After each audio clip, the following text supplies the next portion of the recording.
Sir రీసెంట్గా కొన్ని pan India movies ఉన్నాయి కదా, Yeah. మీరు ఏ మూవీ గురించి బాగా వెయిట్ చేస్తున్నారు? పుష్ప, దేవర ఇలాగా సంథింగ్. అన్ని సినిమాలు ఓజీ. అన్ని సినిమాలు నో నో నో నో అంటే నిన్న దేవర గ్లిమ్స్ చూసాము, Yeah. అలాగే పుష్ప గ్లిమ్స్ చూసాము.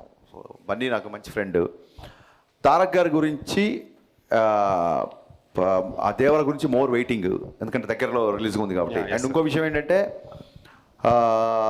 నేను నా లైఫ్లో తారక్ గారితో సినిమా నాకు వర్కౌట్ అవ్వకపోయినా ఎన్టీఆర్ గారికి నా లైఫ్లో చాలా స్పెషల్ ప్లేస్ ఉంటుంది. ఎందుకంటే not because of he gave A film ఈ వర్డ్ అని కాదు. నేను షాక్ సినిమా తర్వాత ఎమ్మెల్యే ఒక కథ స్క్రిప్ట్ ఆయన ఓకే చేశారు.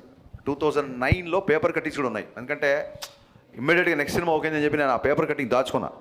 ఓకే, నా దగ్గర ఎమ్మెల్యే మంచి లక్షణాలను అబ్బాయి అని ఒక కథ ఆయన ఓకే చేశాడు. అప్పుడు షాక్ ఫ్లాప్ని చూడలేదు, ఏమి చూడలేదు, కేవలం నా కథను చూసి ఆయన అంత పెద్ద స్టార్ నా సినిమా ఓకే చేశారు.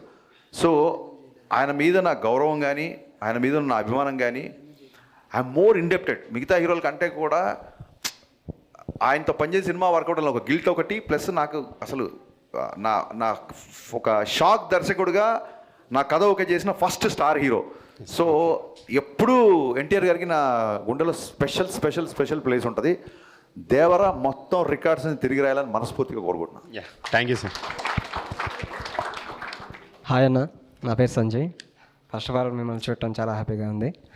నా క్వశ్చన్ ఏంటంటే, జూనియర్ ఎన్టీఆర్ అన్నతో మూవీ ఇన్ ఫ్యూచర్ మేబీ చేస్తే కుదిరితే సెట్ అయితే ఆ మూవీలో ఇలాంటి ఇప్పుడు రవాణాతో ఎలాంటి కామెడీ ఎలిమెంట్స్ అయితే మీరు చేపిస్తారో, మాస్ ఎలిమెంట్స్ ఎలాగో ఉంటాయి. అలా కామెడీ టైమింగ్ కూడా ఎన్టీఆర్ అన్న గారిది యాస కానీ ఆయన ఏదైనా మాట్లాడగలరు. అలాంటిది ఎట్లా ప్లాన్ చేస్తారు? భలే క్వశ్చన్ వేసావు. నేను ఎన్టీఆర్ గారిని పర్సనల్గా చాలాసార్లు కలిసాను కాబట్టి ఆయనకున్న sense of humour next level. నేను రామవ్యవస్థలో ఆయనతో పర్సనల్గా ట్రావెల్ అవ్వడం మూలంగా, రామవ్యవస్థ కంటే ముందు ఇంతకుముందు చెప్పిన నాకు కథ ఒకటి ఓకే చేశారు కాబట్టి ఆయనతో ట్రావెల్ అవ్వడం మూలంగానే ఫస్ట్ హాఫ్లో ఆయన క్యారెక్టర్ అంత ఎంటర్టైనింగ్గా చేయగలిగాం. చాలామందికి ఈ రోజుకి అనే ఫస్ట్ హాఫ్లో సెకండ్ హాఫ్ ఉంటే బాగుండేది, చాలా యూత్ఫుల్గా చాలా కాలేజీ కుర్రోళ్ళ చూపించారు అని అంటుంటారు.